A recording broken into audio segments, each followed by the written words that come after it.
A'udzubillahi minasyaitonirrajim. Bismillahirrahmanirrahim. Assalamualaikum warahmatullahi wabarakatuh. Alhamdulillah. Alhamdulillahillazi arsala rasulahu bil huda wa dinil haqqi liyuzhirahu ala dini kullihi walau karihal kafirun walau karihal musyrikun walau karihal muslimun. Subhanaka la ilma lana illa ma 'allamtana innaka antal alimul hakim. Rabbi syrah li sadri wa yassir li amri wa hlul 'uqdatam min lisani yafqahu qawli. Saya ucapkan kepada tuan pengerusi acara, bahagia tuan pengerusi masjid, tuan imam, biasanya tuan kuasa masjid, tuan dan puan-puan yang dirahmati Allah sekalian. Syukur kita kepada Allah Subhanahu Wa Taala kerana dengan limpah dan izin yang dapat kita bersama-sama sekali lagi untuk berada di dalam majlis ilmu pada malam ini. Tidaklah saya paling gembira sebab saya tiba-tiba je semalam mau cakap besok saya kat Kedah. Saya pun dah terlupa jadual saya. Alhamdulillah, seronok saya sampai. Tadi petang dah di Pulau Pinang, malam ni kat sini. Besok ada lagi empat lagi lah. InsyaAllah. Seronok datang sini. Tak pernah tak ramai. Malam ni saya tengok 25,000 tak kurang. Ini pencapaian ni, pencapaian. Alhamdulillah. Nampak tu, ada bunyi bunga api luar. Bukan selalu penceramah dapat bunga api ni. Malam ni dapat. Alhamdulillah. Yang mana kita berada di dalam majlis ilmu dikatakan sebagai taman-taman syurga. Lepas ni dah boleh dah kan, macam Nabi sebut, barang siapa yang mengikuti jalan-jalan ke majlis ilmu, maka Allah akan anugerahkan kepadanya jalan-jalan ke syurga. Ini JK Masjid boleh dah buat signboard 500 meter. Dia kata, anda ingin ke taman syurga, 500 meter belok kiri. Macam tu. Tak ada lagi lah gambar kubur, tak baby. Gambar kubur kan. Sembahyanglah kamu, semua kamu disembahyangkan. Daripada dulu tu lah. Tapi tak payahlah padam. Tu okey lah, biarlah tambah lagi. Taman-taman syurga. Kan? Hashtag pergi syurga balik hari. Kan? Hari ni datang syurga, so datang lagi. Sebab, cuba tengok dekat banner tu. Dah siap jadual lah setiap hari. Ada. Kan? Semalam sahabat saya, Ustaz Zikri Ghazali kan. Alhamdulillah. Maknanya ada, datang aja. Jangan pilih-pilih penceramah pula. Boleh datang. Di Seremban ada seorang pakcik ni dah tua dah. Umur 70 tahun, 60-70 tahun. Naik motor buruk. Dalam bakul motor tu ada buku nota. Ada botol air mineral ni. Dengan buku tu ada pen. Dia daripada pagi kuliah subuh, kuliah duha, kuliah zuhur, asar, maghrib kan, malam kan dah habis. Baru balik rumah. Sehat walafiat. Tak adalah sakit-sakit kronik. Tak ada sangat lah. Tapi memang dia sehat walafiat. Datang majlis ilmu. Tak ada siapa dah tak suka datang majlis ilmu. Dalam majlis ilmu ni, malaikat akan catat apa juga. Kan, bagi pahala. Walau apa juga yang kita lakukan dalam majlis ilmu ni. Nabi kata, malaikat akan mengembangkan sayapnya sebagai tanda rela atas usaha orang nak datang majlis ilmu ni. Sebab bukan senang nak datang. Kan? Ada orang tu, dia memang nak datang. Dia nampak banner, aku mesti datang. Kali dia datang, rupanya program tu semalam. Salah pula tengok banner. Ada pula tu yang datang-datang. Yang datang-datang. Apa ni, dia kata penceramah mana? Rupanya tadi dia datang lepas isyak. Dia ingat lepas isyak. Dah habis pula. Macam-macam. Ada orang pun nak datang, ada saudara mara datang rumah pula. Tak boleh nak keluar macam-macam. Jadi kita ni dipilih. Jadi tak ada masalah. Siapa, dan saya pun ceramah yang paling faham dan tak kecil hati kalau ada yang dengar ceramah saya nak tidur. Tidurlah, tak ada masalah. Dia ubat mengantuk ni tidur. Tu je. Tak ada ubat lain dah. Kan? Cuma satu, jangan berdengkur. Takut ganggu orang sebelah. Sebab orang sebelah pun nak tidur juga. Tidur sesama. Tak ada masalah kan. Jadi hari ni tajuk kita keluarga first class. Keluarga first class ni makna keluarga yang hebat. Keluarga yang terbaik. First class ni maknanya duduk kelas yang tersendiri, yang terbaik. Semua orang nak yang terbaik. Tapi 3 asas penting kena ingat. Tidak ada cara lain. Nombor 1, yang terbaik ni mesti berlandaskan Quran dan Sunnah. 1. Tak ada cara lain. Mesti. Nabi pun dah beritahu dalam khutbah takhir Nabi. Ayat ujung sekali Nabi kata. Nabi kata, setelah ketiadaan aku nanti, aku tinggalkan kalian dengan 2 perkara. Barang siapa yang berpegang kepada kedua-duanya, nescaya dia tidak akan tersesat selama-lamanya. Itulah Al-Quran dan Sunnahku. Semua darah dalam tu. Ada orang tanya Abang Samsul Rau-Rau itu, dia tanya Abang Samsul Rau-Rau. Ada satu artis, seorang artis tanya dia. Artis tu tak tanya saya, sebab saya bukan artis. Dia tanya Samsul Rau-Rau, Abang Samsul Rau-Rau, tanya dia, Abang Samsul Rau-Rau tanya saya. Dia kata, bang, dia kata, kalaulah ada seorang artis ni tanya aku, dia tanya apa bang? Dia tanya, kalau betul lah pakai tudung tu, wajib lah, dia kata. Kenapa tak masuk dalam rukun Islam? Wah, tu soalan dia. Wah, poning kat kan. Dia lah nak tentukan masuk ke mana. Apa hal? Macam tu kan. Jadi saya cakap, betul lah. Kalau ikutkan banyak lagi benda-benda wajib. Tetapi tak dimasukkan dalam rukun Islam. Contoh, buat baik pada kedua ibu bapa. Wajib. Tapi tak masuk dalam rukun Islam. Kan? Amar ma'ruf, nahi mungkar. Wajib. Pun tak masuk dalam rukun Islam. Tapi, nak baca rukun Islam ni, jangan lupa rukun iman. Kenapa pula? Saya cakap dengan Abang Samsul, abang cerita dengan dia, rukun iman, percaya Allah, percaya Rasul, percaya kitab. Tak kisahlah, ada 6. Okey, sekarang tanya dia, Allah percaya tak? Percaya kata. Kalau percaya ke Allah, mana apa Allah Ta'ala suruh buat, Allah Ta'ala suruh larang, dah larang tu jangan buat. Percaya tak ke Nabi? Percaya. Kalau percaya ke Nabi, makna kalau Nabi dah beritahu, jangan buat sekian-sekian perkara, jangan buat. Yang suruh buat, buat. Itulah juga dalam hidup Nabi. Kan? Hidup Nabi, khuluqil azim. Kan? Akhlak yang terbaik, ikut Nabi. Al-Quran dan Sunnahku, Nabi kata. Jadi, makna keluarga first class ni, basic tu nombor 1. Yang kedua, nak dapat ciri capai keluarga first class ni, pertama, yang kedua, kena ingat, tidak ada orang yang kenal pasangan dia, melainkan dah kahwin. Yang sebelum kahwin tu semua tak ada apa-apa tu. Semua mengayat nama. Kan? Tu sebab orang dulu-dulu tak payah bercinta-bercinta, kahwin okey sampai sekarang. Bercinta selepas kahwin. Lagi ada adventure. Lepas kahwin kan. Ini budak-budak sekarang belum apa-apa dah pegang tangan. Belum apa-apa dah naik motor, poluk punya rapat, 7 orang boleh duduk belakang. Kan? Belum apa-apa dah tengok wayang, galak-galak, pergi tengok. Kan? Belum apa-apa lagi. Mak dia cakap, elok-elok naik motor tu. Mak pun sama bingai. Dia lah pesan kawan tu naik motor tu. Nampak tak? Kalau pergi, bawa lah. Kalau ikut tadi, syariat tadi, mana pergi, jangan pergi berdua. Pergi berapa? Pergi ber-8. 8 orang pergi bawa saudara mara pergi ramai-ramai. Tak adalah orang cakap. Contoh. Kan? Itu semua tu. Nampak tak? Dah beritahu dah tu. Memang sebelum kahwin semua baik. Assalamualaikum pakcik. Pakcik. Zohor dah masuk belum? Baik betul budak tu. Pukul 10 dah tanya. Zohor dah masuk belum? Itu sebelum kahwin.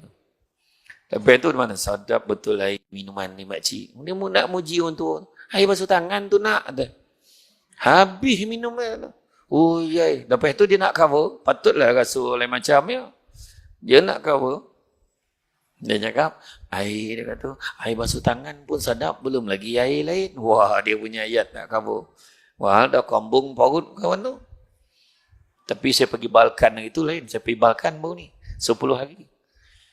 Memang dia orang minum air paip selamba, saya pun belajar lah. Puas nak fikir, betul tak air paip ni boleh minum ni? Kan? Awak tak biasa orang kampung macam tu kan? Tapi musah lawa, memang lawa. Tu yang kedua. Makna kata, nak kenal tu lepas kahwin. Dan tu sebab lepas kahwin, ada antara kita masih cakap, aku tak faham betul dengan lelaki aku tu. Dengan lelaki yang kedai kopi, aku pening lah dengan bini aku. Tak apa dia nak lagi pun aku tak tahu. Alah biasalah tu perempuan. Bini aku pun sama. Wah berlawan pula dia. Bini kau buat apa? Dia marah aku depan-depan. Hoi, lepas tu dia suruh aku berdiri. Wih, teruk tu. Dia marah aku, kau okey-okey tu yang seorang pula. Aku kena berdiri atas kursi pula. Lagi teruk lagi tu. Berdiri atas kursi.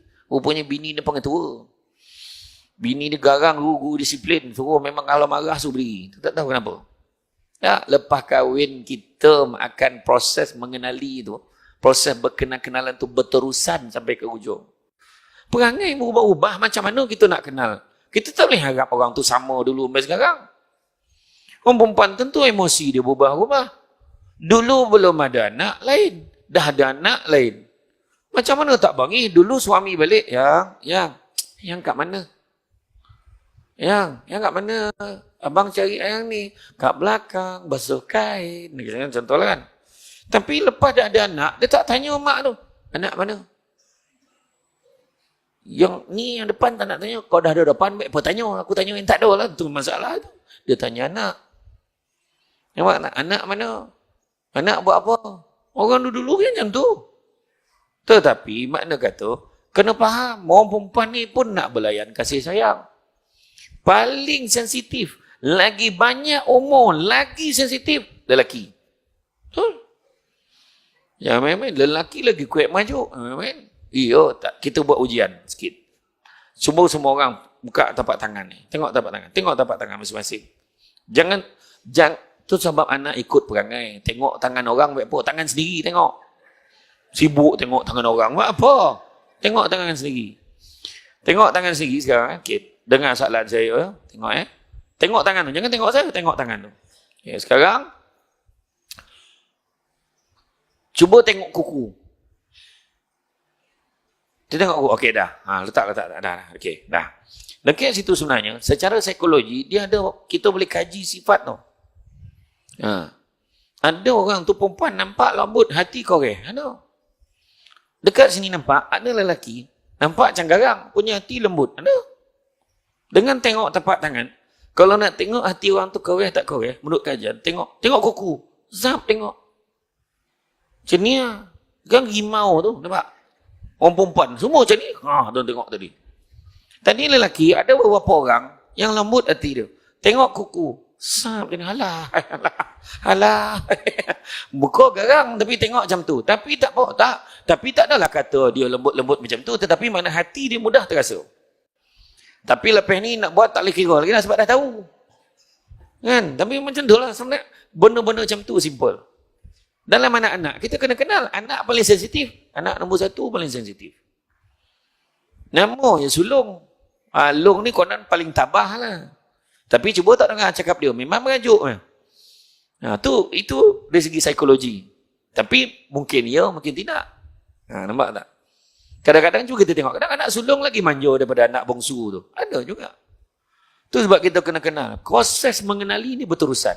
Itu sebab anak-anak, tak kira anak nombor 1, anak nombor 2, nombor 3, nombor 4, nombor 5. Jangan marah dia depan adik-beradik lain. Melainkan kesalahan secara berjemaah. Boleh marah semua.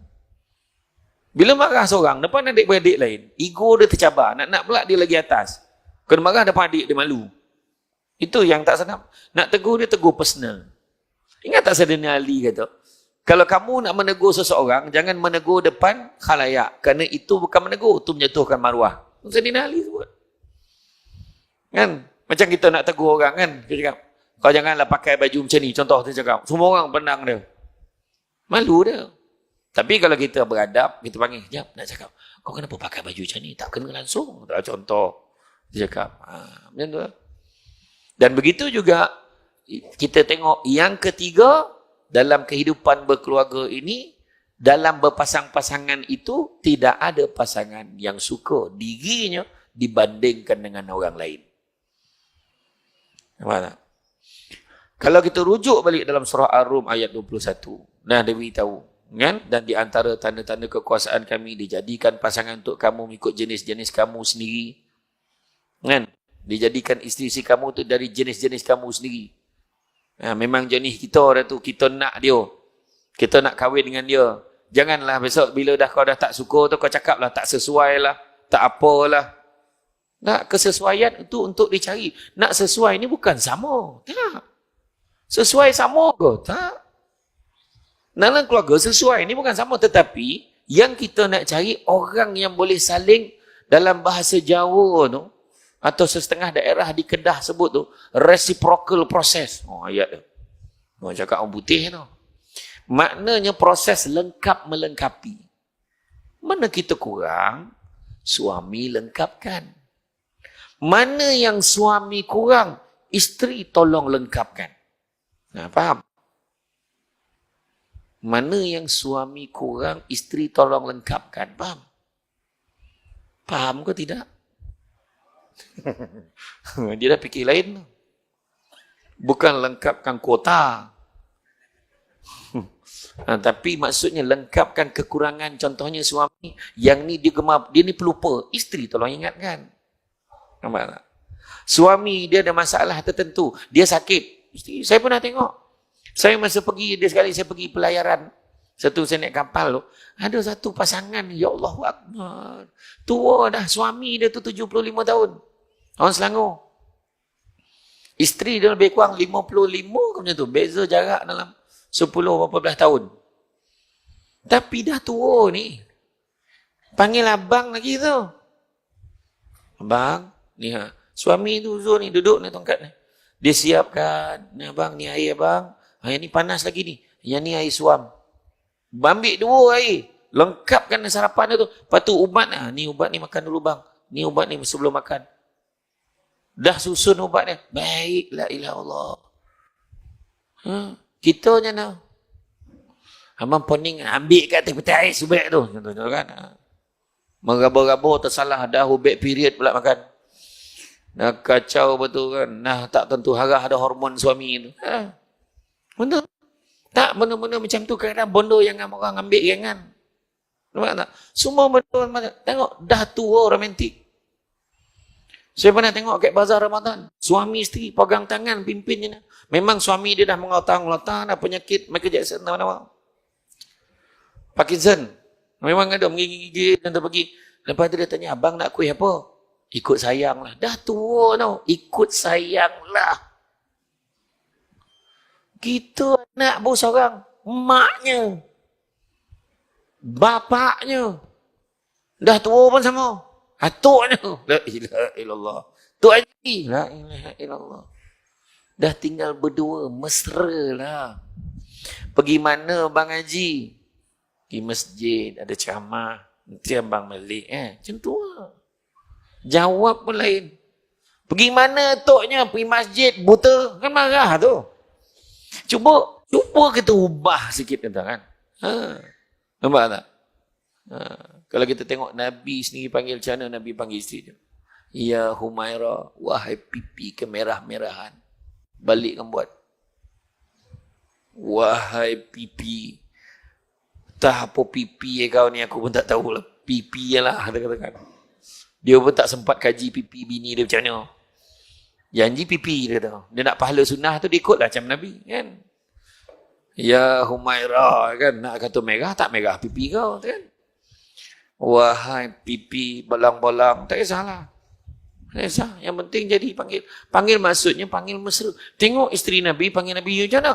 Ya Rasulullah. Hormat suami sampai panggil pangkat suami tu. Ya Rasulullah. Tapi macam kita. Janganlah panggil pangkat kerja. Dia panggillah pangkat wahai suamiku.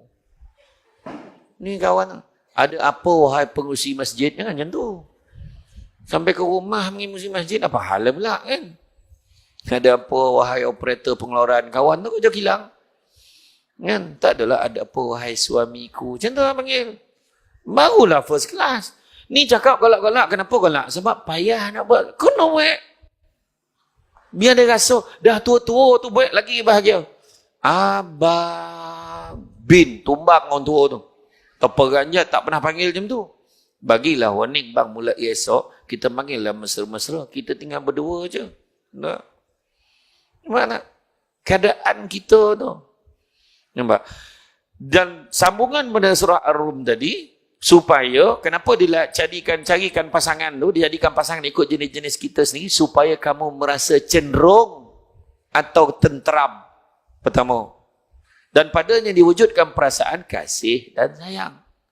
Tu yang cerita sakinah, mawaddah, warahmah tu. Nampak tak? Ya, sakinah tu tenang, mawaddah dan warahmah ni. Kasih sayang, bercinta. Dan masalah, dia dua perkara yang paling penting sekali dalam rumah tangga ni. Kena ingat. Dua benda asas dalam rumah tangga. Yang pertamanya apa? Yang pertamanya, ya, cakap. Komunikasi. Orang dulu-dulu lain. Orang dulu-dulu, suami balik dah faham dah. Isteri pun datanglah bawa. Dia bawa gelas. Mana ada gelas macam ni? Semua ada tapak tau. Mak, ada tapak. Macam ni lah. Tapak. Macam ni. Besar betul tapak ni. Macam kan? Macam mana? Bagi kan? Macam tu. Abang, minum bang. Oh, dulu-dulu macam tu. Bang, air bujang aja bang. Bujang-bujang pun TO. Kopi O. Ni tang suamban datang air kosong. Ni contoh. Contoh. Kan? Mana bagi bang? Ni abang, minum. Dia faham. Suami dia. Dia tahu dah suami nak minum. Dulu. Tapi sekarang, kalau buat batuk, memang sampai mampu tak dapat air. Kan? Sekarang, sayang, kena communicate. Kena cakap. Sayang. Abang haus lah. Oh, abang haus. Abang nak air apa? Cakap. Cakap je. You want coffee, tea, or me? Oh, mak tu tak teraya tu. Kan? Nak kopi, teh ke saya tu kan? Cakaplah nak apa? Abang teragak nak minum air kopi tongkat Ali tu kan? Buatlah tongkat. Bang, tongkat Ali tak ada. Yang ada tongkat lain ada. Dia pun parah lah apa tongkat ada kat dapur tu. Tak, buat air. Ya Allah, lepas tu minum. Apa yang tu komunikasi? Minum. Contoh ni. Bukan nak minum sangat ni contoh. Ya Allah, sedapnya air yang saya masak ni. Sedapnya. Air apa ni? Wah, dia punya cerita kan. Alah, air biasa je bang. Cuma saya bancung dengan kasih sayang. Oh, nampak tu? Mesra. Nampak tak? Cuba cakap macam tu. Air kosong ni cerita tu. Nampak tak? Tapi kita ambil gengan. Kalau setakat air kosong, kau tak payah bagilah. Nampak ayat. Tak boleh macam tu. Nabi panggil, Ya Humairah. Sebab nak tegur isteri je. Salah satunya, satu hari tu, nak tegur sebab masakan tu, masin. Ya Humairah. Ada apa ya Rasulullah? Ingat tak masa mula-mula kita kahwin dulu? Kenapa Rasulullah? Kita makan bersuap. Ingat ya Rasulullah? Kau suapkan aku dulu. Tengok akhlak Nabi. First class. Nabi dah tahu benda tu masin. Nabi suruh isteri suapkan dia lagi. Dan bila suap, Nabi tak buat muka masin. Masin tak ada. Nabi kunyah senyum macam biasa. Kunyah Nabi kata, bagi aku pula suapkan kau. Nabi suap, ya. Langsung dicapai pinggan buat ke dapur. Ya Allah, masin. Tahu. Cuba kalau kita. Kau sini kau. Sini. Oh, mak. Bini datang memberabar. Apalah salah aku ni. Kau tahu tak darah tinggi aku berapa ni? Dia tahu tembak darah tinggi. Dan sedangkan, kita boleh cakap dengan cara yang baik. Betul tak? Orang perempuan, berhentilah bercakap, aku ni mulut aja jahat, hati baik. Tak ada mana tu. Kalau hati baik, mulut pun kena baik. Suami datang, semayang. Lepas isyak, imam ajak. Kang lepas isyak, temankan aku ngaji, kita ngaji sesama. Nak dah lama tak ngaji sesama. InsyaAllah, boleh. Jadi balik lambat. Orang perempuan, bila suami balik, lambat abang balik hari ni, tentu penat kan? Tanya macam tu dulu. Ini, sal. Apa sal lambat? Apa hal? Apa cer? Suami ni, abang tadi teman imam mengaji. Mengaji ke kedai kopi. Ya Allah, mulut kau. Aku pergi ngaji.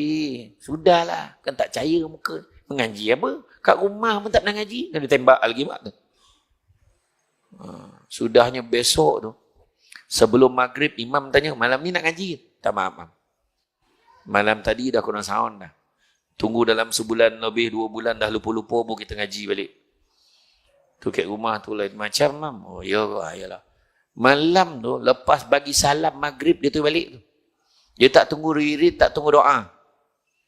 Terus balik. Assalamualaikum. Bini nak nyambut. Cepat balik. Tak semayang. La ilaha illallah, dah tak semayang pula, tembak kawan tu. Susah kadang orang lelaki ni. Tapi bukan orang sini lah. Sini okey, tempat lain. Sini okey. Makna kata kita kadang-kadang. Kan? Mulut ni komunikasi. Cakap baik-baik. Dengan anak kita. Cakap baik-baik. Budak sekarang tak macam dulu. Budak sekarang, dia boleh buka YouTube. Dia pun buka ceramah. Dia pun tengok drama Utusan Cinta Buat Adam. Dia tengok Kekasih Paksa Rela. Jangan Benci Cintaku. Macam tu, tengok. Dia boleh tengok drama, dia heran. Kenapa dalam drama tu mak bapak tu cakap dengan anak tu baik betul? Belajarlah rajin-rajin. Apa-apa nanti ayah tanggung. Ayah sokong. Dia tengok ayah tak macam tu. Ya, ayah, kau nak belajar, tak nak belajar, sudah. Ayah cakap macam tu. Yang mak kau ni menghabis duit aku je, belajar tak nak. Dia banding. Nampak tak? Itulah tengok drama. Tapi kita tak buat macam drama. Yang baik-baik tu ikutlah. Yang tak baik tu jangan ikut. Kan? Nampak? Cakap elok-elok. Komunikasi dengan anak. Cakap baik-baik. Cuba tengok Nabi panggil anak macam mana. Kan? Macam mana cara Nabi layan anak-anak dia. Nabi bergurau dengan anak-anak dia. Bila kita bergurau dengan anak kita? Dulu Sabtu Ahad, cuba cakap. Apa hiburan untuk kita dengan ayah kita? Sabtu Ahad. Hujung minggu lah. Kebanyakan kita macam saya lah. Macam seingat saya lah masa kecil dulu. Sabtu Ahad memang bergumpal dengan ayah ni. Kat ruang tamu. Mana ada bilik banyak? Ruang tamu tu lah. Berguling-guling. Saya ingat arwah abah saya cakap, siapa cium ketiak abah dapat RM10. Cium sampai labam-labam tak dapat RM10. Kan dulu-dulu lepas tu kepitnya kita bodoh. Tapi bergurau gelak-gelak. Itulah hujung minggu. Sekarang mana? Mak ayah bawa pergi pasar raya. Suruh anak tu main. Kau main dekat sini. Tinggalkan anak. Main kat gelongkor tu. Main kat permainan tu. Mak ayah pergi shopping. Lepas tu menangis. Anak hilang. Pergi ke IKEA. Lagi dahsyat. Siap chop tangan anak tu. Chop tangan mak. Macam kena lelong budak tu. Semata-mata nak lepaskan hajat mak dengan ayah tu. Supaya boleh senang lenang jalan ke tempat lain. Tengok tak keadaan sekarang ni. Benda tu tak ada. Sedangkan yang anak akhirnya bila kita dah kejap anak kita dah besar, tak rasa tak puas lagi. Nak puas macam mana? Tak pernah main pun dengan dia. Nabi bergurau dengan anak cucu dia. Ada yang naik dekat Nabi jadi kuda. Usik-usik kepala Nabi sampai sahabat cakap, Rasulullah ni dibiarkan cucu anak dia main kepala dia. Lepas tu bila dah habis tu, semua berbaris. Nabi cium dahi seorang-seorang cium. Nabi cium. Lepas tu, sahabat tadi menangis. Ya Rasulullah, aku sendiri pun tak pernah cium anak aku macam tu. Apa Nabi jawab? Man la yarham la yurham, Nabi kata kan. Nabi kata siapa yang tidak menyayangi tidak layak untuk disayangi. Nabi sebut. Tengok, pergilah dekat rumah Sri Kerangan tu. Rumah tempat orang tua kan. Saya pernah ceramah sana. Saya tak tahu tempat lain. Saya pernah ceramah dekat satu tempat. Saya tanya, dia punya orang kata apa? Pengetua, penguasa tempat tu. Dia cakap, saya nak tanyalah semua. Rasa-rasa paling ramai lah lelaki ke perempuan dekat dalam rumah orang tua ni. Lelaki ke perempuan? Lelaki ke perempuan? Ada yang cakap perempuan, cakap lelaki. Saya tengok dalam drama tu dia tunjuk perempuan. Tapi bila pergi sana, rupanya ramai lelaki. Dan ada bukan kata semua, tapi sebahagian besar punca letak kat sana. Dulu masa muda tinggalkan keluarga kerana nak cari duit, tinggalkan keluarga dah tak terdaya baru nak balik kat keluarga, semua tak nak terima. Akhirnya situ duduk. Nabi dah sebut dah, siapa yang tidak menyayangi orang lain tidak layak untuk disayangi. Sekarang zaman yang tak boleh lagi. Faham-fahamlah sendiri, aku bagi kau makan tu maknanya aku sayang kat kau lah. Kena zahirkan kasih sayang hari ni. Komunikasi. Itu sebab kalau kita tengok kunci kunci nak jadi keluarga first class. Kan? Kan? Sebenarnya ada beberapa kunci, tapi sebelum tu, nombor satu. Yang pertama, komunikasi yang saya sebut tadi. Dan komunikasi yang berkesan. Semua lapisan. Dia yang selanjar macam ni satu, ada selanjar macam ni satu, yang tegap ada satu. Apa maksud yang selanjar macam ni? Suami dengan isteri, anak dengan anak.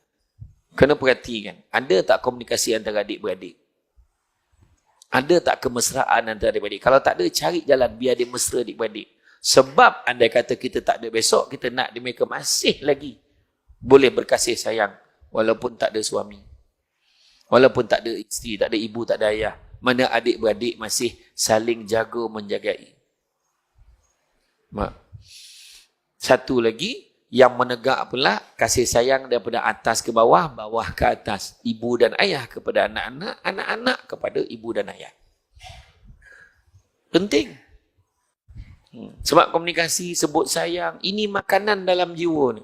Abang sayang sangat dekat isteri abang ni. Terima kasih kerana sudi masak untuk abang.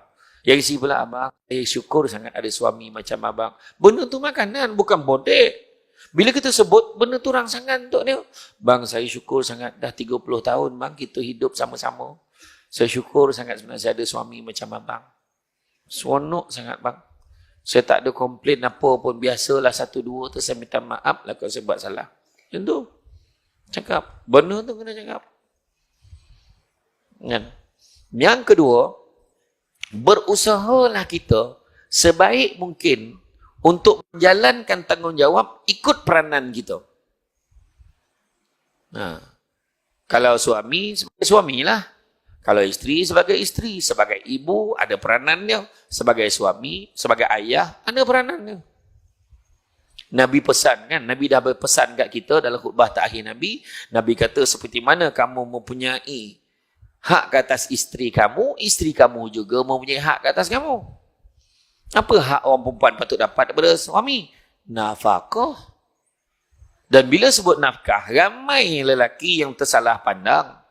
Dia tersalah faham yang nafkah ini hanya dari segi zahir dan batin yang dilihat sebagai zahir itu duit, keperluan, makan, minum, pakaian, tempat tinggal. Dan juga yang batiniah ini dipandang dari aspek dalam rumah dekat sudut masuk kanan bilik master bedroom. Dalam bilik. Tetapi satu lagi nafkah batin yang terlepas pandang adalah termasuk juga didikan agama untuk isteri dan anak-anak.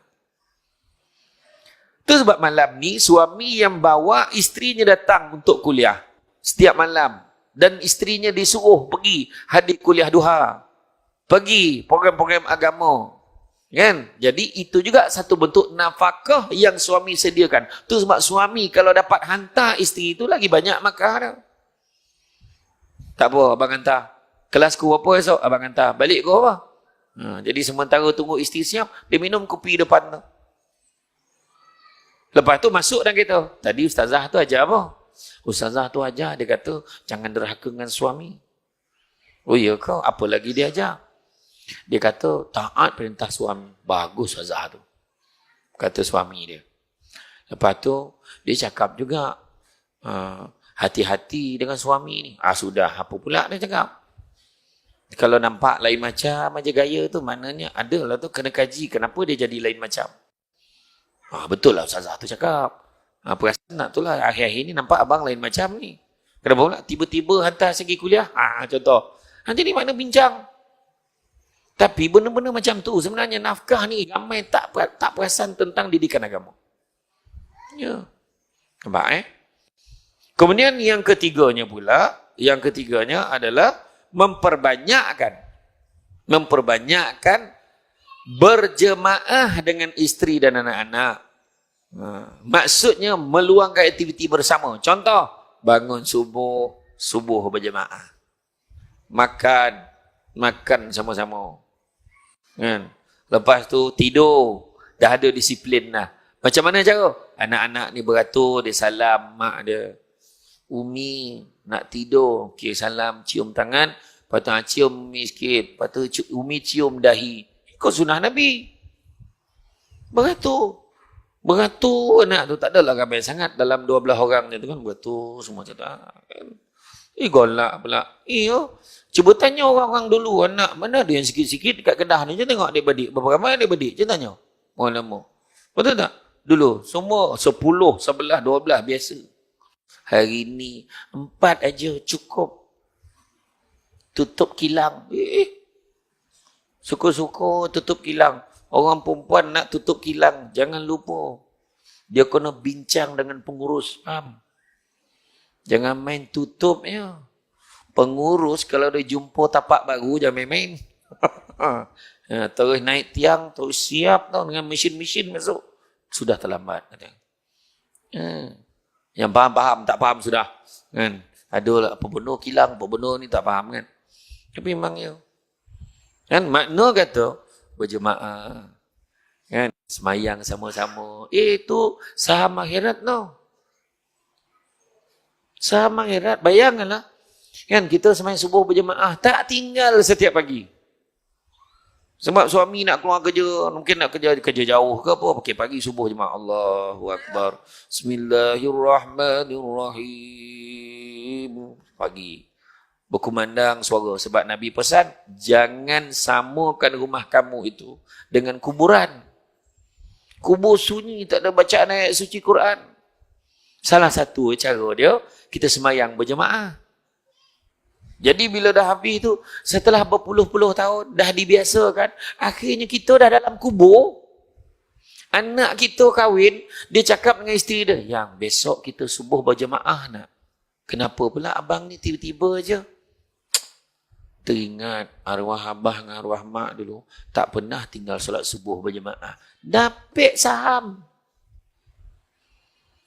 Yang petang ni kita karaoke nak. Kenapa lah? Arwah dulu tak pernah tinggal karaoke petang Jumaat. Itu balo tu.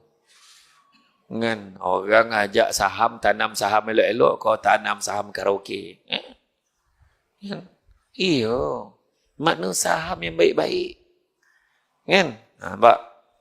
Jadi makna lepas main Jumaat sama, sarapan sama-sama.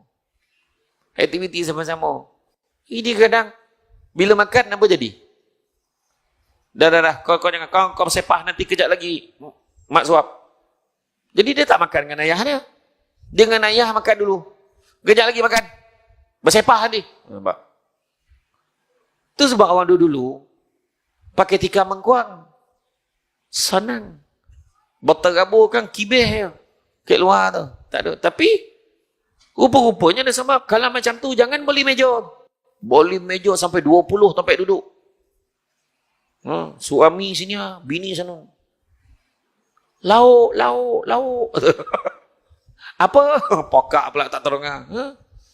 Baik, duduk kan bulat, berebut-rebut makan. Berlagu-lagu tangan, tolak tangan macam tu. Itu dah kemesraan, keindahan dulu-dulu. Kan? Sebab orang dulu anak ramai-ramai, bila raya balik kampung tengok, tak cukup parking rumah dah. Kan? Rumah taman perumahan lagi tahu. Ni kalau kat area kampung cantik lagi kan tanah-tanah lot tu. Boleh parking anak ramai-ramai. Kita. Lepas tu ada grup WhatsApp keluarga tu. Sekarang dah ada grup WhatsApp. Maju. Mak dia hari ni dah hantar mesej ni. Sekarang telah pun 30 hari bulan. Sehingga ke saat ini masih ada beberapa orang anak umi yang masih lagi belum bank in kan duit bulan ini. Bawah tu ada star kan. Sila abaikan WhatsApp ini sekiranya bayaran telah dibuat. Macam tu. Kan anak 10 orang, seorang masuk 500, tak 5,000 bulan tu. Tu beranak ramai-ramai. Kan? Saya kira pula. Iya. Tu saya cakap tadi tu. Berjemaah. Kan? Lepas tu pergi kerja. Anak pergi sekolah, balik semua dah tahu dah adab macam mana. Ajar. Communicate cakap. Ini kita marah. Saya apa hal? Ni berterabur cancel. Tahu tak cancel? Orang Negeri Sembilan panggil cancel ni. Orang Kedah sebut towel. Cancel. Aduh. Tu mak saya sebut dulu. Cancel. Saya pun tak tahu kenapa cancel. Orang Negeri Sembilan sebut cancel. Towel lah. Tuala. Kan? Jadi bersepah. Dia cakap, tu tuala tu dekat mana tempat dia? Kan mak dah ajar. Ambil sidai. Didik anak. Cakap elok. Kita ada macam-macam cara. Kau nampak tak tu? Kat mana diam dia? Okey, faham dia. Tak, tu dua. Yang ketiga, sebelum aku balun kepala kau, baik kau sidaikan. Tu ketiga. Banyak cara boleh cakap dengan anak. Tapi tiga-tiga dia faham. Tapi mana yang kesan lebih baik? Macam mana mak ajar? Anak mak biasa dengar cakap kan? Towel. Oh ya. Dia letak, nampak tak? Lepas tu bila mak dia tak ada kan? Setiap kali dia tengok towel tu kat lantai. Dulu mak cakap, so sidai, ambil sidai. Something kan mak dia. Kan? Tapi bila kena marah, mak tak ada, biarlah towel di situ. Tenang. Nampak? Nampak tak? Cara kita sebenarnya. Kan? Berjemaah. Kemudian yang keempatnya adalah menunjuk. Kena ingat, mak ayah dengan anak-anak, dia ada mirror principle. Mirror. Prinsip cermin. Cermin ni, apa yang anak kita buat, biasanya adalah pantulan daripada apa yang kita tunjukkan dia. Tu sebabnya kalau kita tengok kan, anak-anak. Kenapa kau hisap rokok? Ayah hisap. Kau sekolah sini, kenapa ni? Kenapa? Seronok ke sekolah sini? Mak suruh. Dia akan tunjuk kat orang lain. Dia akan salahkan. Mak dia, ayah macam ni, mak macam ni. Kita pun sampai sekarang, berbual dengan mak saya dulu kan, kalau masak ni, dia cakap macam tu. Dulu masa arwah ayah, saya ingat dia cakap. Arwah ayah saya. Kita kan banyak, kita kagum. Kita mungkin seronok dengan model ayah kita. Kita akan cerita yang baik-baik pasal ayah kita, pasal mak kita. Atuk engkau dulu. Jangan haraplah kau dapat buat macam ni. Ya, kita cakap. Benda yang baik. Dulu, abah dulu saya cakap dengan anak saya. Pukul 7 ni tak ada siapa berani buka TV dia. Sebab time maghrib jangan buka TV. Selagi tak start berita, tak ada siapa buka dah. Ya ke? Dia tutup. Kita bawa model contoh. Kan? Jadi kita nak yang baik-baik. Kita tak nak benda yang tak baik. Kan? Jadi kita ni kena tunjuk teladan yang baik. Macam Nabi tadi cara tegur. Jadi keluarganya pun akan ikut supaya menegur cara yang baik. Suami, cara bercakap dengan orang. Anak tengok ayah ada bercakap dengan jiran dia macam mana. Assalamualaikum, macam mana sihat? Anak akan ikut. Macam mana cara ayah ada dulu? Ayah main ni, tak pernah serius. Anak pun jadi macam tu. Kan? Arwah ayah saya kuat gurau. Saya kuat gurau. Tu kadang-kadang orang pun tak tahu dia ni betul ke tidak. Kadang-kadang. Arwah ayah saya, dia pernah tu berbual dengan saya. Dia kacau air tu. Bayangkan dekat kedai kopi ni, saya duduk dengan dia. Dia kata, kau tahu tak kenapa orang kacau air tu ada yang macam ni? Ada yang kacau macam ni. Ada yang kacau macam ni. Kenapa? Tak pernah orang tanya soalan tu. Pernah tak orang tanya soalan? Kenapa ada orang kacau air macam ni? Ada orang kacau air macam ni. Ada orang kacau macam ni. Kenapa? Saya mikir. Sebab, mulalah bagi jawapan saintifik tu. Sebab mungkin nak larutkan gula tu supaya kemanisan tu rasa dekat air tu. Salah. Betul sebab apa? Sebab nak minum. Rasa minum. Itulah jawapan arwah abah. Saya galak betul. Arwah abah ni sabarlah. Ya. Jadi dia tu tak pernah lah kata. Kalau dia ada masalah kat luar, dia tak pernah lepaskan kemarahan ke anak-anak. Tak ada. Tak ada. Bila dia bergurau kan, memang kita satu keluarga galak. Saya telefon abah. Hello, Assalamualaikum, Ma. Salam. Bah, duit dah kawing lah, Bah. Masa kat universiti tu. Bah, saya pun jawab. Duit basah, macam mana pula? Dia nak ilaha illallah, sabarlah. Tu abah saya tu. Tetapi, anak-anak, tak adalah stres.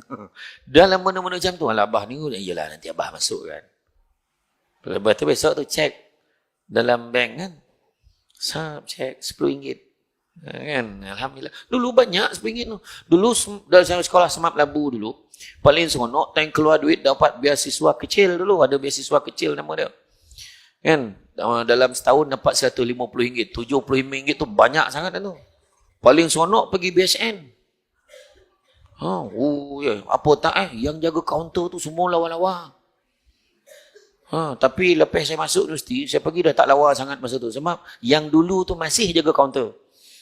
Kan? Jadi tapi hari ni dah lawa dah. Ini dah lawa dah. Budak-budak muda semua dah. Kan? Tapi nak ceritakan keadaan dia, kita nak tunjuk apa dekat anak kita. Kalau ayah pergi semayang. Semayang lah aku bapa dah. Ayah main burung kat depan. Macam mana cermin tu nak sama dengan dia? Ni ayah dia. Allahu Akbar. Ayah semayang bilik tu. Mak, kau pergi semayang cepat. Ayah kau dah semayang tu. Kejap lagi kau tengok ayah kau marah macam mana. Kelang kabut semua semayang. Semua bagi salam. Ayah tak habis semayang lagi. Punya laju nak semayang daripada ayah tu kan. Betul tak? Dulu macam tu kan. Jadi orang, oh ayah semayang. Ayah dah semayang. Takkan kita tak semayang? Semayang. Ya. Mirror. Sini ayah. Kau janganlah sokok. Berbahaya untuk kesihatan. Ayah pun tak tahu apa jadi dengan ayah ni. Dia sokok ni. Mana keadaan dia? Itu sebab saya pesan pada orang yang sokok. Senang kita tahu hukum tu. Tak payahlah tanya ulama' mana-mana pun. Kita tahu dah. Benda yang memudaratkan haram. Tahu dah. Tahu. Tapi orang yang merokok mungkin ada terasa, tak, saya ni bukan nak mengajar suruh berhenti, tetapi saya nak tunjukkan, cuba berhenti. Saya faham nak berhenti susah, memang susah. Kan? Cari jalan. Contoh, kalau hari ni isap rokok 30 batang sehari, 30 batang sehari. Dah biasa. Sehari 30 batang.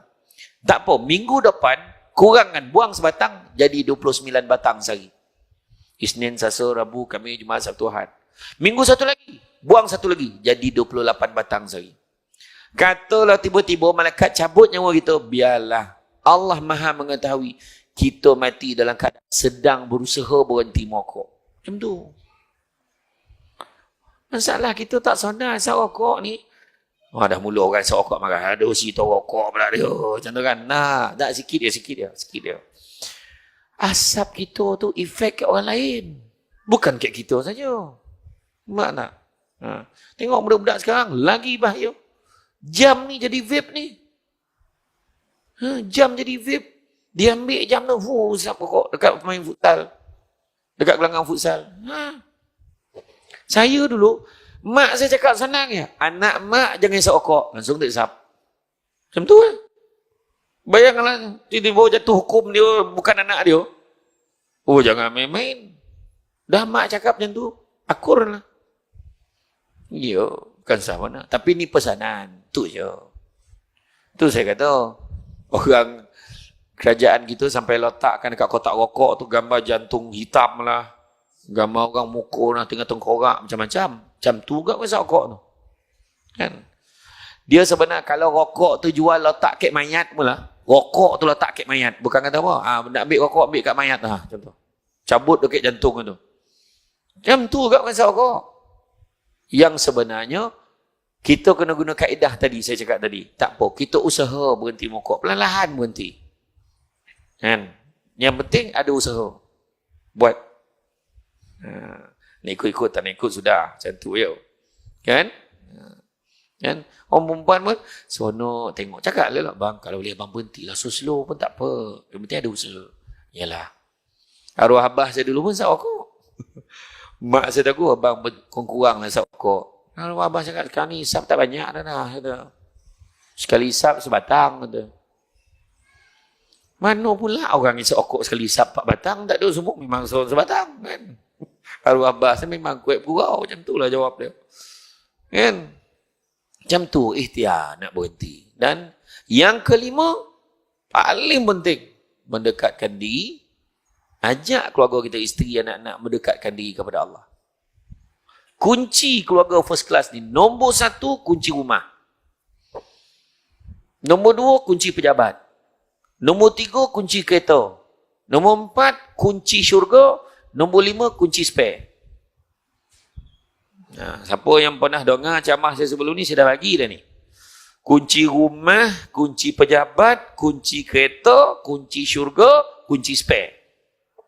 Apa maksud kunci rumah? Sistem dalam rumah tangga ikut Quran dan Sunnah. Ikut syariat Islam. Sistem dalam rumah tangga. Subuh, semayang. Kemudian, bila nak makan, sama-sama. Doa, jangan tinggal. Lepas tu, pergi keluar. Macam mana? Kaki kanan keluar dulu. Ajar. Kan kita nak keluar rumah ni, masuk rumah matang kaki kanan. Macam mana? Masuk bilik air kaki kiri dulu ke kaki kanan. Macam mana? Masuk kereta pun kaki kanan dulu. Macam mana nak buat tu, Ustaz? Kita right hand drive. Boleh buat. Saya tengok ada orang buat. Saya sendiri tu sebab saya ambil driver tu, senang saya duduk belakang. Kan? Bersimpuh-simpuh. Masuk kaki kap, pegang zap. Ada orang buat. Jam pakai tangan kanan.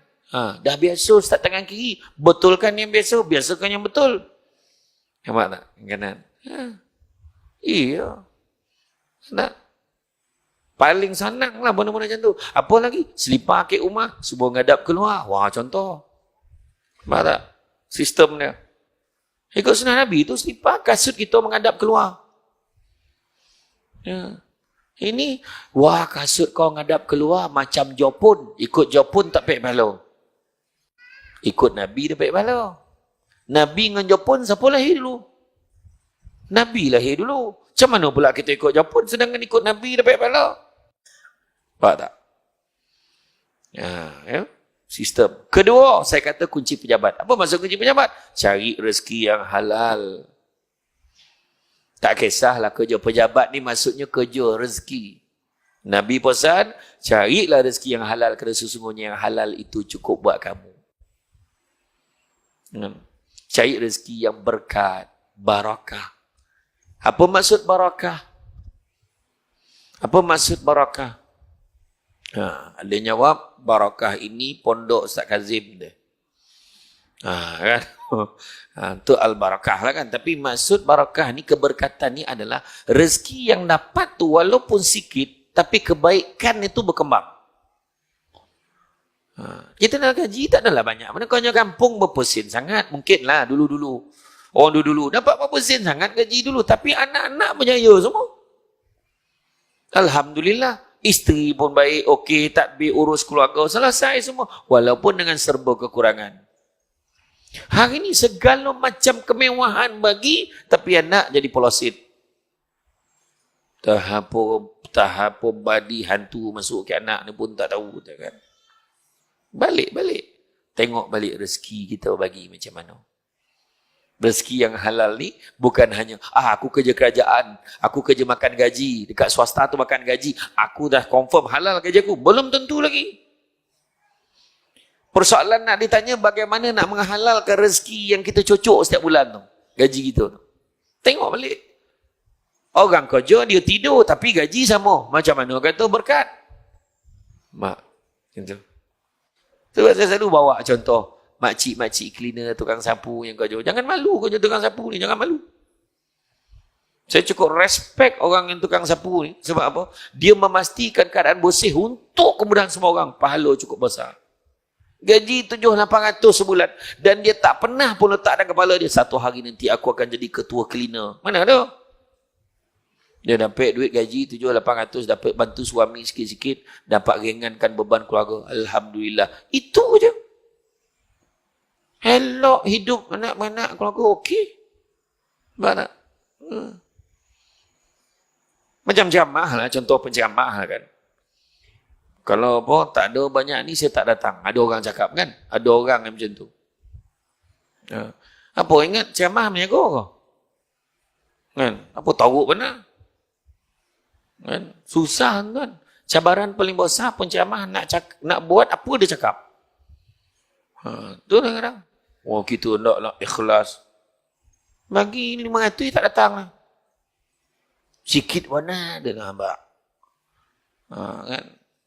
Ada tu ada yang bawa cerita ke Ipoh tu Samsul Debat tak ada 20,000 tak datang. Oh gila. Tapi memanglah kalau orang bagi saya tak tolak. Saya ambil. Gila orang bagi tak ambil. Ambil lah kan. Bagi RM50 pun saya datang. Tapi itulah sekali. Tak datang lah lepas itu. Pakai gila jauh. Tak ada lah. Kalau dah tu kemampuan nak baik macam mana kan? Takkan nak cocokik lah kau bagi RM50. Tak ada. Ilmu ni Allah bagi kat kita ni pinjam, sebar kat orang. Kadang-kadang macam ni, menangis. Macam mana? Lepas tu tak ada ibu, tak ada tak. Oh, gila betul. Bukan cakap orang sini lah, tahu orang mana, tak tahulah. Tapi maksudnya, saya selalu pesan, saya kena marah dengan mak saya tu. Ada satu penganjur panggil saya ceramah. Dia nak panggil saya ceramah, tapi dia last minute. Tanya, tak dapat. Lepas tu dia tak nak mengaku yang dia tu last minute kontak saya. Jawatan kuasa penganjur dah pesan kat dia, suruh hubungi cepat saya tu. Dia bila cakap dengan PA saya, dia dah lambat. Dia tak dapat. Sekarang ni tarikh tu dah tak ada. Sebab last minute tanya. Jadi dia masuk dan mesyuarat balik kata, tak boleh lah Samsul Debat mahal sangat. Dia bagi alasan macam tu. Cerita tu sampai kat mak saya. Mak saya punya marah lah. Ya Allah Akbar. Saya orang lain marah ni, saya tahan. Ya mak saya marah. Oh, mak. Aku dengar kau demand sangat. Kata kau minta 3-4 ribu. Minta 5 ribu, 6 ribu. Ya. Mak mana ada mak. Apa cakap ni? Saya kata. Lepas tu dapat tahu sekolah ni. Saya tahu. Ya, baru kontak. Tanya PA balik. PA cakap orang tu last minute tanya. Betul. Saya pernah orang bayar saya 30 ribu kat Johor. 30 ribu main-main. 30 ribu 1 jam setengah. Main-main. Kira setiap setengah jam 10 ribu. Jam. Berapa lu yang jual hari ni? Gila 30 ribu tu kan. Tak adalah. 30 ribu. Saya tak perasan. Dia bagi saya envelope. Saya pun berat betul envelope ni. Saya kata berat ni. Alhamdulillah tuan. Rezeki cash. Saya keluar daripada tempat tu. Dekat Bandar Penawar. Saya cakap dengan assistant saya. Berhenti kat bank Islam tu. Saya nak bank in. Sebab saya tak biasa pegang duit berbanyak ni. Sebab orang perempuan boleh bau. Kalau masuk je sampai bahaya tu. Dia macam bau belerang lah. Dia salam cium tangan. Dapat duit ke tadi? Tahu dia tu. Bayang kan tak? Kan macam tu lah. Tak adalah. Saya masukkan duit. Masa tu saya buka envelope tu. Saya tengok ada 3 ikat duit. Saya ingat dia bagi berapa ni. Saya pun buka getah yang pertama. Masuk tertap. Maksimum masuk tertap. 10 ribu. Umat 10 ribu ni ada lagi 2 ikat tak masuk ini. So masuk. 30 ribu. Masuk dalam kereta tersandar ni. Hui, tiba-tiba jadi penceramah termahal di Malaysia. Baru kereta tu jalan sikit, telefon bunyi. Hello, Assalamualaikum tuan, minta maaf sangat salah sampul dah. Salah sampul. Rupa-rupa penganjur tu, bahagian kewangan dia waktu bagi envelope dekat dia. Nah, duit penceramah semua dalam ni, dia kata. Bukan dia cakap semuanya duit penceramah, tak. Dia kata duit penceramah semua dalam. Rupanya duit catering tak bayar lagi. Duit sewa dewan tak bayar lagi. Rupa duit penceramah lain pun ada dalam tu. Saya ceramah petang. Pagi tu dah ada 2 penceramah belum bayar lagi. Saya pun pulang lah balik. Dia kata, tuan, mula saya gurau kak. Saya kata, ya kau? Jangan tuan. Aku dah sign lah tadi. Ada ke aku ambil lebih? Jangan tuan, mati saya tuan. Kena bayar balik tuan. Tolonglah tuan. Dia kata. Yelah, saja je. Tuan masih, tuan tolak je saya siap. Tak. Saya kata tak boleh. Saya akan masukkan semua sekali. Nanti kau bank in balik kat aku berapa aku patut dapat. Nanti dia susah nak jawab dengan audit. Sebab kenapa lah tiba-tiba dapat ni keluar macam ni. Macam mana? Kan cara masuk tu tak betul. Jadi saya boleh pulang balik cakap je tersilap transfer. Nanti masukkan balik dari akaun saya berapa saya patut dapat. Saya kata macam tu lah. Itulah yang kita buat. Bukan kita punya. Rezeki arwah abah saya dulu. Pernah, dia nak masukkan duit untuk saya. Dah masukkan duit, dia masuk dekat satu bank tu. Dia keluar nak pergi dekat parking motor dia. Ada seorang lelaki berlari, dia terlanggar arwah abah saya. Terjatuh satu beg. Makna dia lari daripada orang, dia bawa beg. Dia terlanggar, ayah saya ni badan besar. Dia terlanggar, ayah saya beg tu jatuh, terbuka macam tu. Dan lelaki tu terus lari tinggalkan beg tu. Dan orang yang kejar dia tu, terus pegang beg tu. Dalam beg tu penuh duit. Dan orang tu boleh cakap dengan arwah abah saya, pakcik, kita bagi 2 lah. Beg tu penuh duit tu. Dia cakap dengan abah saya, pakcik, kita bagi 2 ya. Apa abah saya cakap? Abah cakap, kau nak ambil, kau ambil lah. Abah saya start motor balik. Oh, mak saya punya marah lah. Kat rumah lah. Tak, mak saya marah tu. Apa pun tak ambil? Macam tu lah lebih kurang. Arwah abah saya jawab satu ayat je. Kalau aku ambil duit tu, apa nak jadi dengan kau dengan anak-anak? Tu je jawabnya. Senang ya. Berkat ni tak semestinya banyak. Orang tu dulu apa pun tak tahu. Macam mana ni bang? Hari ni nak makan apa? Kan? Dulu. Tak apa. Bang, kejap lagi. Tak apa, kejap lagi abang ambil lah pucuk paku tepi-tepi jalan. Tak siapa punya tepi jalan tu pun tak tahu. Pucuk ubi tu kan, minta cuk ubi buat lauk. Pucuk ubi rabuih tu cocah dengan sambal kicap. La ilaha illallah. Nikmat yang sadap terbayang. Penganjur lain kali tanya penceramah suka lauk apa. Bau batu. Tak adalah. Tapi memangnya. Orang dulu-dulu makan pucuk ubi. Makan ulam-ulam. Yang Jawa pula makan sayur bening, sayur air tu. Bukan sebab dulu sedap sangat, tapi tu je yang ada. Betul tak? Elok ya basah, gomok, makan benda-benda macam tu. Tak ada pula nak mati semua, tak ada. Cuk ubi. Kan, ubi ketuk dulu makan. La ilaha illallah. Apa lagi? Ya. Orang Negeri Sembilan dia ada satu sambal gesek. Sambal gesek ni, dia gesek-gesek je lada tu. Macam mana tu, lepas tu parah limau sikit. Yang paling sedap dia campur kundang. Budak sekarang buah kundang pun tak kenal tu, salah tu. Campur mangga sikit kan. Macam hari ni dah banyak. Hari ni, lauk entah apa-apa tu, jadi hidangan utama hotel. Dah jadi mahal pula benda tu. Hari ni. Tapi dalam kekurangan tu berkat tu ada. Cari rezeki yang halal, sesungguhnya yang halal itu cukup buat kamu. Nabi dah pesan. Kemudian saya sebut kunci kereta. Kunci kereta, hala 7 keluarga kita nak bawa ke mana? Suami bawa kereta, isteri sebelah kena support. Sekarang daripada Kedah nak pergi Penang. Mana ikut jalan ni? Tersasar jalan macam nak pergi ke Perlis pula. Contoh. Isteri tegur, bang, ni salah ni, jalan sini. Maksud dalam hidup kita, suami nak anak dia jadi anak yang baik, isteri bantu. Supaya hala 7 tu sama perjalanan dia. Tu maksud dia. Nak anak jadi anak-anak tahfiz. 7 tahun dah dihantar masuk pertandingan bintang kecil. Memang tak kono. Pula pertandingan menyanyi pula masuk budak tu. Mudah-mudahan anak saya berjaya dunia akhirat. Kau suruh dia masuk pertandingan menyanyi. Apa kono mengono? Pertandingan mengaji masuk. Pertandingan azan masuk dekat masjid. Contoh.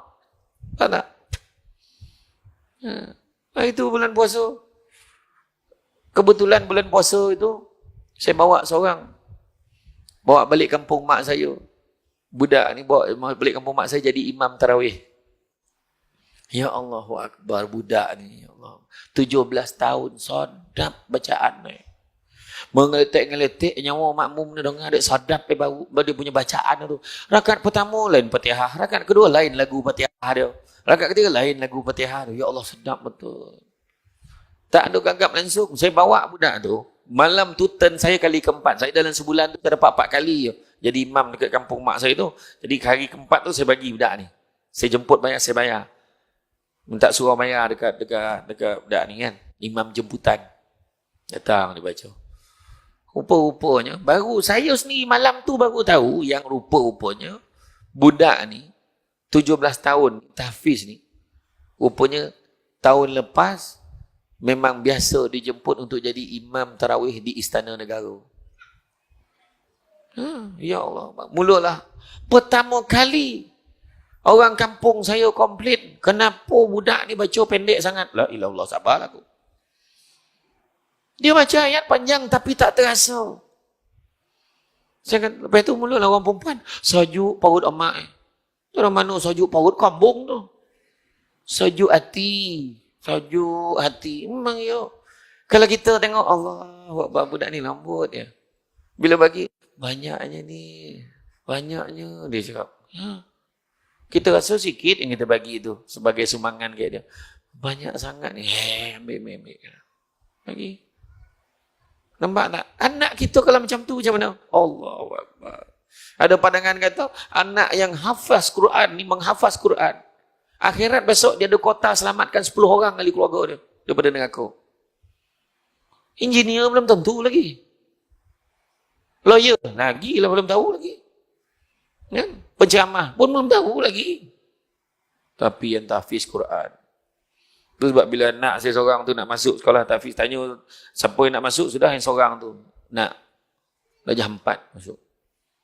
Betul ni? Betul. So, ada seorang nak masuk. Yang seorang lagi dia masuk aliran agama. Yang seorang lagi belum masuk sekolah menengah. Yang sekolah menengah tu nak masuk aliran agama. Okey, alhamdulillah. Yang tahfiz tu masuk lain macam. Darjah 4 tu baru seminggu. Minggu pertama dia balik dah lain macam dialog dah tu. Minggu pertama tu dia balik rumah. Abah tahu tak? Kiamat tak lama lagi tu. Lain macam tu. Tu baru seminggu tu. Ya. Makna kita donga tu. Saya pun jawab nasib baik kau cakap. Kau tidak abah memang tak tahu. Saya kata tu lah. Kan? Nak layan dia punya tu kan. Nampak? Yang keempat, kunci syurga. Nak dapat kunci syurga. Senang je. Pertama, kita nak kerja hidayah. Dapat beza benda buruk dan benda baik. Kedua, kerja maghfirah, minta ampun kepada Allah sebab kita memang berdosa. Ketiga, nak kerja rahmat daripada Allah. Nak kerja rahmat Allah tak ada cara lain dengan melainkan dengan ibadah banyak-banyak. Nampak tak? Jadi nak masuk syurga, ibadah dengan ibadah dapat rahmat, dengan rahmat dapat masuk syurga. Macam tu. Jadi makna kata, nak dapat rahmat, ibadah banyak-banyak. Itu sebab berhenti-berhentilah semua dunia. Dunia ni sementara sifat dia. Apatah lagi yang ada dalam dunia. Dunia bukan tempat tinggal, tapi dunia tempat meninggal. Faham tak? Clear. Dunia bukan tempat tinggal, tapi dunia tempat meninggal. Clear. Dunia sementara, apatah lagi yang ada dalam dunia. Barang siapa yang mengejar dunia, nescaya dia tertipu. Melainkan diambil sekadaran untuk bekalan akhirat. Itu tempat Samsul debat. Tadi tu orang sini, penganjur punya urusan bawa saya naik kereta besar tu. Saya datang sini ni Azia. Okey ya. Kan? Tak ada masalah. Dunia. Ada orang tanya saya kat Perak tu. Ustaz, kau cik kereta tu. Kan? Apa tak buat kereta besar? Saya pun jawab sebab minyak dan bukan kau bayar. Jadi macam tu lah. Sekali saya ceramah dekat Kuantan, saya naik kereta Azia tu, kereta tu berselumak kotor. Kotor. Saya pun cakap dengan pilot saya, sampai dekat lobi, kau pergi basuh lu kereta tu, baru kau datang sini balik. Saya turun, dia pun terus pergi. Sampai kat lobi, penganjur. Oh, steady Ustaz. Ustaz datang naik Grab Ustaz. Sabarlah aku Grab, dia kata. Aku kata, saya kata, aku naik Grab tu kereta aku, dia pergi basuh sekejap, dia kata tu. Kan? Apakah gila Tang Somban pergi Kuantan naik Grab? Tahu betul tu. Kan? Ya. Tapi tak ada apa, dunia. Dunia. Tu je. Contohlah, tertipu kan. Kita beli kereta baru kan. Berapa lama rasa baru? Sampai masa? Lah, boring. Paling boring waktu hidup merotek, itu boring betul. Tu saya kan gemar bergurau. Dulu kita bayar duit kereta kan pergi ke bank betul. Mana ada mesin ATM dulu.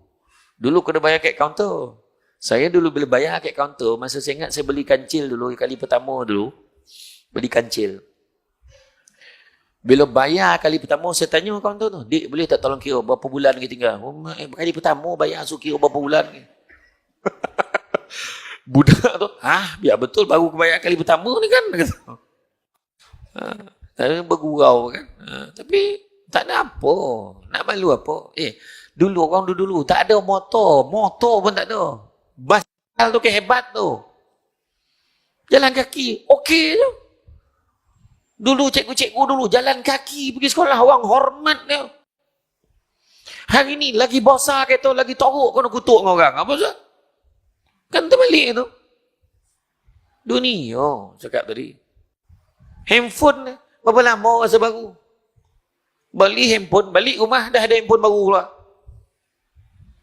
Tak ada apa. Beli handphone sampai 7-8 ribu. Yang kau buat WhatsApp, ambil gambar tu ya. Baik kau beli kamera ya. Kan? Tapi, benda ni tak ada sampai kita nak membazir-bazir. Baik apa? Iya. Itu yang kadang saya tengok orang tu sampai ke kotak-kotak cermin tu pakai lagi. Kan? Janji boleh pakai. Dia kata, ya ada macam tu ya. Rupa-rupa telefon dia macam ni lagi bahaya tuan-tuan. Saya pernah sekali, tak macam mana dalam galeri video dengan gambar-gambar saya hilang tu. Mana pergi gambar-gambar dalam ni? Kan? Lepas tu, ada orang tak tolong saya. Dia panggil kawan ada seorang member daripada Samsung. Adalah member daripada syarikat pun. Dia pun telefon saya. Okey Ustaz tekan loudspeaker. Saya pun tekan loudspeaker. Ustaz tekan okey je. Ustaz letak je. Semua letak. Bergerak-gerak tu dalam ni. Ustaz yang ni nak tak? File ni nak tak? Yang ni. Bergerak-gerak. Mak kau boleh tengok ke benda tu? Jangan main-main. Jadi yang paling selamat Nokia 3310. Iya je. Android ni semua orang boleh tengok tu. Jangan main. Kau nak kutuk-kutuk orang, jangan kutuk dalam ni. Dia kau kutuk langsung sampai kat atas. Jangan main. Mesej-mesej jangan bukan. Kutuk-kutuk kotor kampung. Rupanya kotor kampung dia ada peranti boleh tahu orang kutuk dia. Jangan main. Contoh. Kan? Yang sebenarnya bukan masalah orang tu tak tahu. Mulut ni memang kena elok. Dunia ni tolak ke tepi. Kita nak kerja akhirat. Macam Bangla lah. Mat Bangla tu. Dia mana ada kira? Dia balik. Dia kerja buruh kat sini kan. Dia pergi kedai ambil nasi, buah kari, makan tu je. Paling kuat pun buah kentang. Apa dia peduli ayam ke ikan ke tak ada. Makan yang tu je. Duit dia mana? Duit dia semua hantar balik Bangladesh. Sebab dia sedar Malaysia ni bukan tempat tinggal dia. Tempat tinggal dia Bangladesh. 5 tahun dah tak terdaya kerja, dia balik Bangla. Rumah dah besar. Motor pun dah ada. Bini pun dah besar. Settle. Ni ya. Dia apa peduli? Pakai baju merah, seluar biru, kasut kuning. Apa dia peduli? Ya, sebab dia tak kisah nak tunjuk ke siapa. Tak ada dia peduli pun. Kita je. Maksud kita nak beritahu, kita kena konsentrasi akhirat. Tanya menantu pun. Bakal menantu. Semua soalan dunia. Kau kerja ke tidak? Kerja pakcik. Kau kerja mana?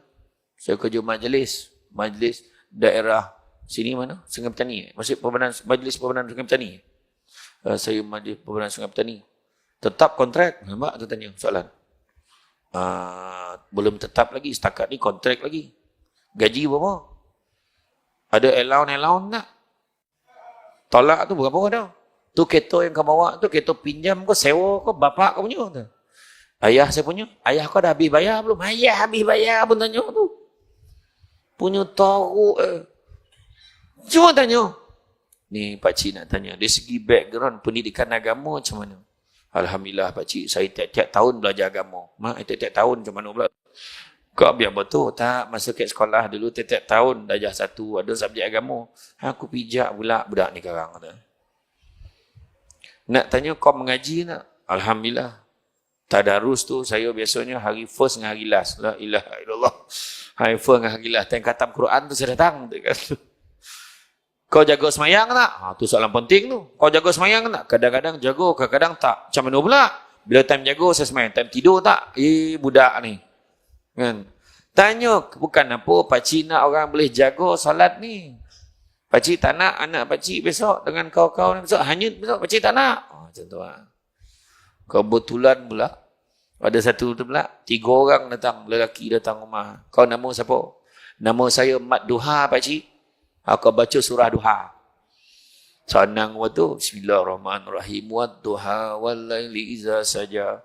Alhamdulillah. Bagus. Kau nama siapa? Pakcik. Nama saya Anas, pakcik. Kau baca surah An-Nas. Senyum budak tu. Pendek. Qul a'udzu birabbin nas, malikin nas, ilahin nas. Berlagu-lagu. Montang-montang lah pendek. Yang ketiga tu dah berpuluh. Nama dia Yasin. Wah, parah ni. Kenapa lah ya aku bagi nama aku macam ni? Ya Allah, matilah. Matilah. Sudahnya. Bagus. Kau nama siapa? Pakcik. Terus terang cakap. Nama saya Yasin. Tapi mak ayah saya panggil saya Kulullah Wahad. Lagi teruk menipu agak-agak lah. Kan? Lagi panjang lah nama gelaran daripada nama betul. Nampak bona menipu. Kau jangan risaulah. Pakcik tak tanya soalan tu dah. Kau baca ayat lazim yang kau tahu. Cuba baca. Pakcik nak dengar bacaan. Tadi kebetulan dia tu. Kan? Agak-agak lah kan. Punya takut kan. Itulah. Tanya soalan-soalan. Tak ada dia di dunia ni. Jangan risau. Nampak menantu tu dia budak baik. Mengaji pandai pun. Yakin rezeki Allah bagi. Murah rezeki lepas dia kahwin. Kita ni tak tahu. Tak nak. Aku nak cari anak aku lawyer. Menipu. Contoh lah. Bukan semua lawyer menipu. Masa dia dapat anak menipu. Payah. Jangan. Yang penting, dia tu jenis yang rajin, jenis yang jaga agama. Dan yang kelima, saya kata kunci spare. Apa maksud kunci spare? Maksud kunci spare adalah setiap orang ada kunci. Bukan suami ada kunci, isteri ada kunci, anak-anak ada kunci. Sebagai seorang suami, sebagai seorang ayah ada kunci. Kunci ayah, kunci suami. Kunci sebagai seorang isteri, kunci sebagai seorang mak. Kunci sebagai seorang anak.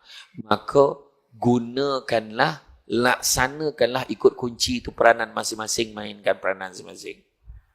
Kalau kita pergilah mahkamah syariah, kita tengok macam mana keluarga yang bercerai-berai. Hari ni satu pasangan bercerai setiap 13 minit. 13 minit satu pasangan bercerai. Setakat ceramah ni berapa ramai cerai dah, cuba tengok. Tapi nak bagi tahu sebab apa? Dalam mahkamah kalau kita boleh tengok lah. Ya Allah. Orang ni salahkan dia ni salahkan dia. Sebab masing-masing ada peranan. Bila salah tu kan, bila suami isteri, saya tak nak cerita perceraian. Dalam hari-hari kita, kehidupan kita berkeluarga, suami betul tak betul semua. Isteri salah tak salah semua. Masing-masing ada sumbangan masing-masing. Anak tu rosak bukan sebab hari ini. Tapi sebab jangka masa panjang, dia dibiarkan hingga jadi macam tu. Itu sebab saya cakap. Saya kata orang berkira, mahal gila hantar pergi belajar agama, belajar ngaji ni. Hantar sekolah tahfiz bayar sampai 500 sebulan, sampai 700. Dekat KL tu sampai 700-800, 1000 sebulan pun ada. Gila betul. Macam mana mahal macam ni? Pergi Mekah balik hari tu. Umat dia punya cakap, dia marah kat ustaz tu. Dia marah macam tu. Sedangkan cuba kita fikir, sekali anak kita rosak, terlibat dengan benda-benda tak elok, terlibat dengan ketagihan yang pelbagai, pada ketika itu kita bayar 10,000 sebulan pun belum tentu boleh selesai masalah. Tu sebab jangan berkira kita dapat agama. Ya, tu sebabnya tadi lalu saya nampak ada tabung lalu. Jangan baik lolap. Itu pun kunci juga tu. Kita nak cukup rezeki, tapi modal tak nak keluar. Macam mana? Mbak, meletup betul tu. Ya, saya cakap meletup. Itu masalah tu. Mana betul tu? Mana kau nak bagi? Sebab kelebihan sedekah ni ada 4 kelebihan sedekah. Pertama, mengkayakan hati. Walaupun susah, rasa kaya. Tengok mak-mak kita orang tua-tua dulu. Bagi beras, bagi tepung, bagi jiran di sebelah, bagi gula, masak, bagi kuih. Apa boleh bagi-bagi? Anak memang marah. Mak ni baik sangat dengan dia. Dia tu kutuk-kutuk mak selalu, mak tak tahu ke? Biarlah. Betul tak? Mak kita dulu macam tu lah. Apa dia peduli? Dia buat baik, dia buat aja. Mengkayakan hati. Kedua, membersihkan harta. Walaupun sikit, rasa cukup je, bersih. Membersihkan harta. Yang tu sebabnya kita sebut gaji bersih. Maksud gaji bersih? Dah tolak semua, tu tinggal bersih. Macam itulah kita dalam hidup kita ni. Nak membersihkan harta, makna dah tolak semua, masih ada lagi untuk kita. Bersih, cukup. Yang ketiga, memanjangkan usia. Rahsia orang dulu umur panjang-panjang, salah satu dia, keturunan atuk, nenek, cucu, moyang kita dulu, panjang-panjang umur sebab salah satu rajin sedekah. Dan yang keempat, melancarkan rezeki. Ada je rezeki datang. Janganlah kita risau. Kan? Macam itulah. Kan? Jadi makna kata, untuk create kesimpulan dia, untuk membentuk keluarga first class, semua kena peranan. Dan kita masih belum terlewat untuk memperbetulkan dengan cara meletakkan balik basic yang paling utama yang mula-mula saya sebut. Nabi dah beritahu, seandainya kamu berpegang kepada kedua-duanya, nescaya kamu tidak akan tersesat selama-lamanya. Itulah Al-Quran dan Sunnahku. Jadi, rasa cukuplah sekat tu tuan-tuan dan puan-puan sekalian. Saya faham muka-muka suruh berhenti tu saya faham. Kalau ada bergalih-galih tempat duduk tu mana lah tu. Dan sedikit makluman, saya tengok dekat keluar sana, ramai sahabat-sahabat kita meniaga, bila tinjau, janganlah tanya khabar, tanya harga dan bayar. Ada yang saya tengok tadi, ada yang jual kopiah, ada tadi kan. Ada yang jual barangan sunnah. Ada yang bawa madu tadi.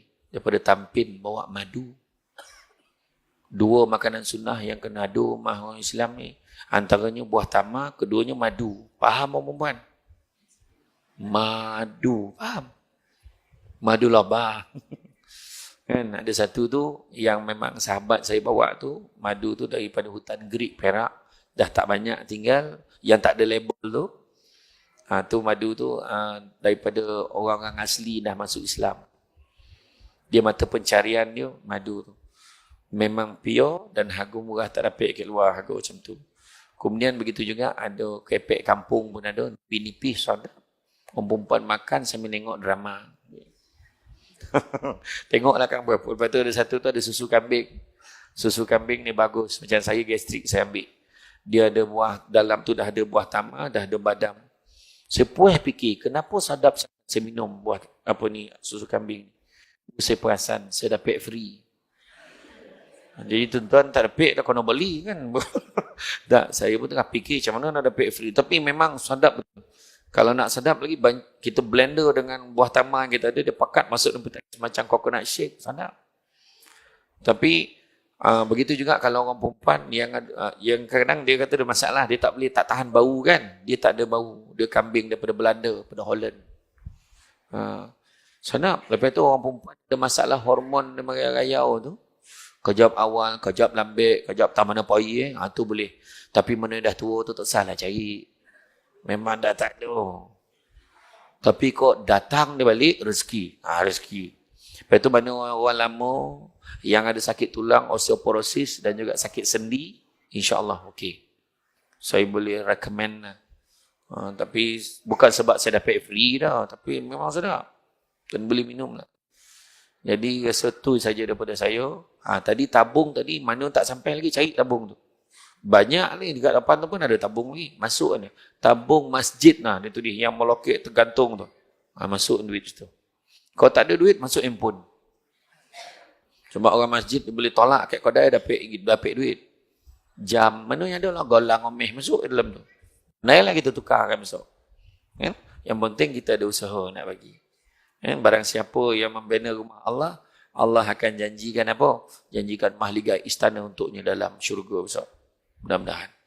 Jadi itu saja daripada saya. Minta maaf banyak, salah silap, terkasar bahasa dan sebagainya. Mana yang baik itu datang dari Allah SWT. Mana kurang itu punca kelemahan saya sebagai manusia biasa. Pokok sekayu daun selasih. Thank you, terima kasih. Assalamualaikum warahmatullahi wabarakatuh.